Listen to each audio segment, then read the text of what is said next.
First off, this was supposed to be an outdoors video, but weather didn't want to cooperate. So we're doing it from the desk yet again, but I do like this camera angle with the D5500. I got a 35 mil on here, so cropped in, it's like a 50. It looks nice. Got the background kind of nice and everything. When I was closer last week, it looked a little bit nicer, but let's get into the video. All ready.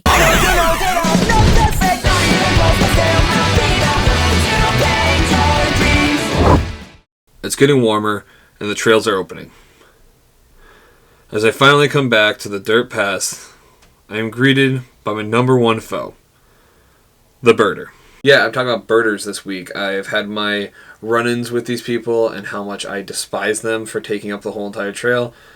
But instead of just getting mad at them, I decided to learn a little bit about them. And for that, I have to call on the only person my age that I know that birds, Mr. Gregory LeClaire. Let's go. Would you look at that? Hey, Oddball, what's up? You're gonna say hi? It's just there? Okay. Hi. What's up? Not a whole lot. Hi, everyone. My name is Greg LeClaire. I'm a wildlife biologist. I mostly study turtles.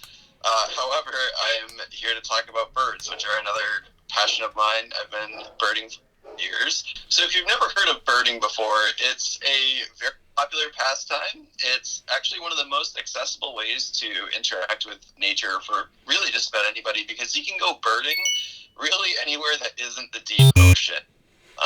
Birds exist just about everywhere, which is one of the most exciting parts about them. So there's many different species of birds, many with very interesting adaptations. And probably one of the most exciting parts about birding is finding a new bird that you've never seen before and filling out like a checklist, which many birders keep, to see how many species you've seen. So birding is very fun, very easy to get into activity, and great demonstration of skills. So I highly recommend getting into it. So generally, if you were to say birder, I think most people would probably think like an old white person, which is understandable because for quite a while it seems like that this has been a very white-dominated field. However, there's been a great push to get more diversity into the fields, including Black Birders Week, which became a thing, I believe, in 2020. So more people of color are getting into the field. We're trying to get more women involved.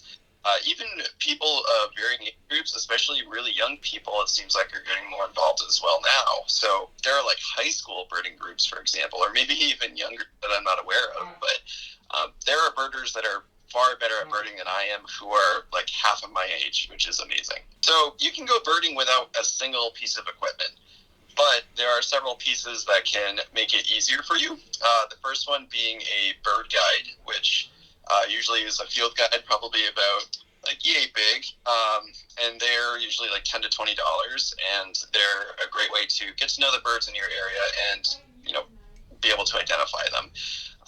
If you need something more mobile, you can get identification apps on your phone, which also can help you learn calls, or even you can like take a picture of a bird with the app and it will identify it for you. So those are some major pieces, but beyond that, seeing the birds is improved by using binoculars and scopes, which people like to get a little bit snobby about, which is understandable, because if you pay top dollar for a set of binoculars or a scope, you're going to get a really nice product.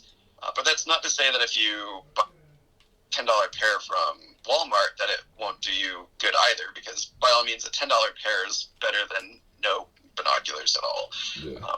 A lot of these birds are very small. I mean, like literally like about that big, with very fine details to look for. So you want something that can really pull the image close to you and you can see things in finer detail. So my first binoculars were like a $5 or $10 pair from Walmart. Now I use a pair that's about $150, and I have a scope that's $700 that I was only able to buy with the COVID stimulus package. So otherwise I would not be able to afford it. But yeah, so there's a lot of ways to improve your birding game per se. Is there like a specific place that's the best to try to start, or?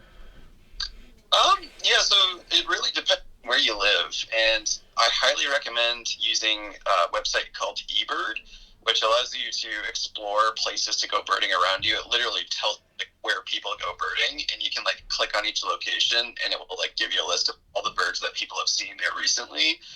But I recommend diversifying. So if you live in a city, start in the city at a local park somewhere. You will get birds, and like you just mentioned, Josh, we got one of the rarest birds to actually hit the United States here in Maine. It was a great black hawk. Never recorded in the States before, but somehow made it all the way up here to a park in downtown Portland, Maine, which is our largest city. So you can go to a park downtown. I highly recommend checking out swampier, kind of thicker areas for warbler migration in the spring, oceans, forests. Anywhere you go, you're going to get a different set of birds. So if you need to shake it up a little bit and find something new, try a new habitat. There are many reasons, depending on what your motivations are. If you like Pokemon, you'll like birding. Because if you're motivated to catch them all, or document, or experience a bunch of things, then you'll probably like the aspect of checking birds on the list.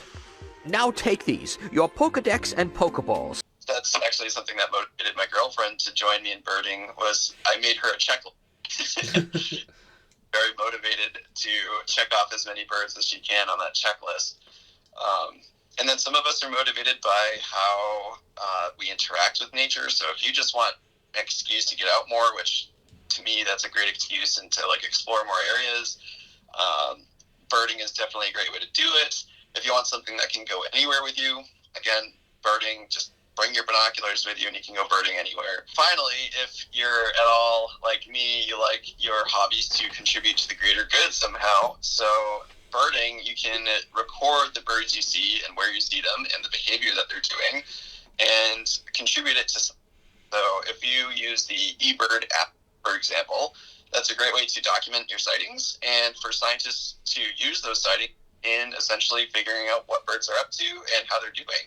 So people have used eBird to figure out if populations of certain species are increasing, declining, or where they might be expanding to, or any new behavior, all sorts of amazing things. So if you want a hobby that can help people improve the world, I think birding is a pretty good one. I guess I just want to emphasize again that it's something that anybody can get into, and don't be intimidated by the equipment needs, because again, you don't need it. Start simple and build your way up over time and you'll be okay. If anybody gives you any grief, they're not a good birder. So that's it. With all that said, thank you, Greg, and I'm going to go act like Ash Ketchum and go catch them all and write down in my new Pokédex what I see. Deuces.